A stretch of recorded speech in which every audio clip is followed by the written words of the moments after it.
এবারের বিজ্ঞান মেলার বার্তা ও ভাবনা সবার মধ্যে পৌঁছে দেওয়ার লক্ষ্যে এদিন শহরে মিছিল বের হয়। বিভিন্ন স্কুলের ছাত্রছাত্রীরা মিছিলে হাঁটে। প্রায় 1200 ছাত্রছাত্রী নিয়ে মিছিল শুরু হয় উমাকান্ত একাডেমি প্রাঙ্গণ থেকে।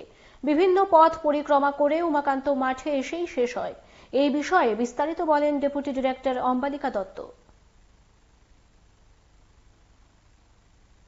প্রতি বছরের মতো এই বছরও আমরা আয়োজন করতে চলেছি 51তম রাজ্যস্তরীয় বাল বৈজ্ঞানিক প্রদর্শনী।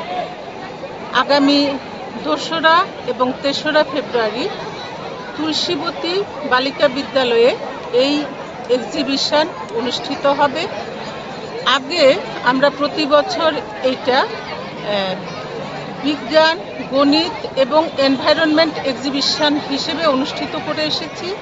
এই বছর এনসিইআরটি এনইপি 2020 রিকমেন্ডেশন অনুসারে নাম পরিবর্তন করে বাল বৈজ্ঞানিক প্রদর্শনী করেছে। যেমন রাজ্য স্তরে যদি হয় এটা রাজ্যস্তরীয় বাল বৈজ্ঞানিক প্রদর্শনী, জেলা স্তরে জেলাস্তরীয় বাল বৈজ্ঞানিক প্রদর্শনী, এটা যখন ন্যাশনাল লেভেলে হবে তখন রাষ্ট্রীয় বাল বৈজ্ঞানিক প্রদর্শনী। বাল বৈজ্ঞানিক কথাটার অর্থ হচ্ছে আমাদের যে ছাত্রছাত্রীরা আছে এদেরকে আমরা খুদে বিজ্ঞানী হিসেবে মনে করছি।